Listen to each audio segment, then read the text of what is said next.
نحمدہ و نصلی علی رسولہ الکریم۔ ایک ویڈیو آپ کے سامنے پیش کر رہا ہوں، ذرا اس کو دیکھیں اور اس سے اندازہ لگائیں کہ اس وقت مسلمانوں کے حالات کس طرح کے ہیں۔ شمائل ندوی کے نام پہ جاوید اختر کو ہرا دیا۔ میں نے کہا یار ایک داڑھی ٹوپی والا بغیر داڑھی والے کسی نپنسک کے سامنے جا کر کے بیٹھ رہا ہو، اگر کسی نپنسک یا مثل ہجڑا کسی کو ہرا دیا تو کون سا بڑا کام کر دیا؟ وہ خدا کی وحدانیت کا انکار کر رہا تھا۔ میں نے کہا فرق اتنا ہی ہے، جو حال آئین کا وہی حال غین کا، صرف نقطے کا ہے کہ اس کے چہرے پہ داڑھی ہے، یہ اسی بنا پر کہہ رہے ہو کیا؟ جو بھی حضرت ہیں اور کس فرقے سے ہیں یہ تو آپ سمجھ ہی گئے ہوں گے، لیکن ذرا ان کی علمی سطح کا اندازہ کیجئے اور ان کی زبان کا اندازہ کیجئے۔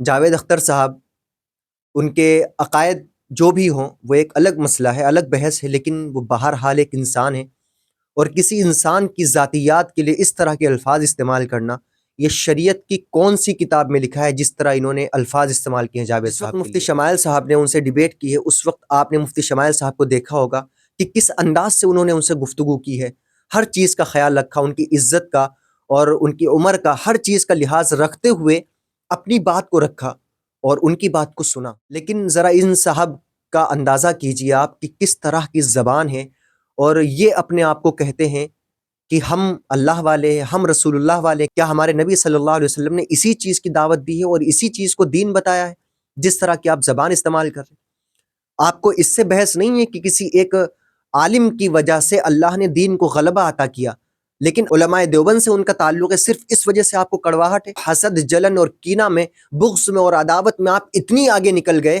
کہ آپ نعوذ باللہ آپ کسی کے لیے ہجڑے جیسا لفظ استعمال کریں گے، اور آپ نے انڈائریکٹلی مفتی شمائل صاحب کو کیا ثابت کرنے کی کوشش کی؟ نعوذ باللہ کافر۔ تھوڑے سے ہوش کے ناخن لے لیں میرے بھائی، اس وقت جو حالات ہیں مسلمانوں کے، آپ جیسے لوگوں کی وجہ سے خراب ہے۔ یہ فرقہ واریت جو ہے وہ آپ جیسے کمبخت اور نالائق لوگوں کی وجہ سے۔ ان کا علمی پیمانہ دیکھیے ذرا، بات چل رہی تھی وجود باری پہ اور یہ کہہ رہے ہیں توحید پہ۔ ہمارا جو ٹاپک تھا ڈیبیٹ میں وہ وجود باری پر ڈیبیٹ ہو رہی تھی، نہ کہ وحدانیت پہ ڈیبیٹ ہو رہی تھی۔ جب آپ کو اتنا بھی سینس نہیں، آپ کو اتنی بھی سمجھ نہیں کہ ڈیبیٹ کس چیز پہ ہو رہی تھی، تو آپ کسی ایسے عالم کو چیلنج کریں گے جس کو اللہ نے اتنی زیادہ عزت عطا کی؟ یہ جس بندے کو یہ سمجھ نہیں آ رہا کہ ڈیبیٹ وحدانیت پہ ہو رہی ہے یا ڈیبیٹ وجود باری تعالیٰ پہ ہو رہی ہے، وہ اپنی ہی بات پہ چیلنج بھی کر رہا ہے مفتی شمائل صاحب کو۔ ارے بھائی، ہمیں پتا ہے تم کتنے پانی میں ہو، آپ نے کیا کیا ہے آج تک سوائے نفرت پھیلانے کے؟ بریلوی مکتب فکر کے لوگوں کو اور ان کے بڑے بڑے علماء کو خود ان جیسوں پر لگام لگانی چاہیے، کیونکہ ان جیسوں کی وجہ سے آپ بھی بدنام ہوتے ہیں۔ آپ چاہیں یہ چیز، اکثر بہت سارے ہمارے ساتھی بریلوی حضرات جو ہیں وہ بہت خوش ہیں مفتی شمائل صاحب کی ڈیبیٹ کے اوپر کہ ان کی وجہ سے دین کو اللہ تعالیٰ نے بلندی عطا کی ہے، لیکن ان جیسے نالائق اور کمینے لوگوں کی وجہ سے آج دنیا میں دین بدنام ہو رہا ہے۔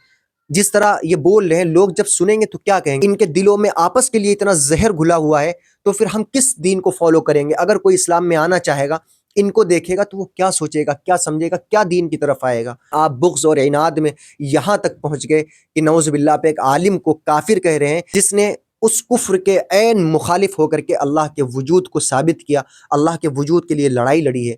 کتنی بڑی ذمہ داری تھی اس بندے کے کاندھوں پر کہ نعوذ باللہ خدا نخواستہ اگر وہ کہیں پہ ویک پڑ جاتے، کمزور پڑ جاتے، تو اللہ کے وجود پر بات آ جاتی۔ اللہ نے ان کے ذریعے اپنے نام کو بلند کیا، اللہ نے ان کے ذریعے اپنے دین کو بلند کیا۔ تو میں پھر سے کہہ رہا ہوں، ہوش کے ناخن لیں، اور حالات کو دیکھتے ہوئے ہمیں آپس میں ایک ساتھ متحد ہو کر کے ان حالات کے خلاف لڑنے کی ضرورت ہے، نہ کہ ایک دوسرے سے لڑنے کی ضرورت ہے۔ اور علمی سطح پر آ کر سوچیں، جہالت کی سطح پہ جب تک آپ رہیں گے اور عناد اور بغض کی سطح پر جب تک آپ رہیں گے، آپ کبھی بھی ہدایت نہیں پا سکتے۔ اگر ہدایت پانا چاہتے ہیں تو آپ کو اس کے لیے علمی میدان میں آنا پڑے گا اور ان چیزوں کو سمجھنا پڑے گا۔ اللہ تعالیٰ سے دعا ہے کہ آپ جیسے لوگوں کو خاص طور سے، جو صرف اپنی کمیونٹی کو نہیں، صرف بریلوی مکتب فکر کو نہیں، بلکہ پورے دین کو بدنام کر رہے ہیں، پورے دین کو دیمک کی طرح چاٹ رہے ہیں، اللہ تعالیٰ آپ کو بھی سمجھ دے، اور آپ جیسے جتنے لوگ ہیں جو اس وقت بھی ان چیزوں میں لگے ہوئے ہیں کہ بریلوی دیوبندی، اللہ تعالیٰ ان تمام کو عقل عطا فرمائے۔ آخر دعوانا ان الحمدللہ رب العالمین۔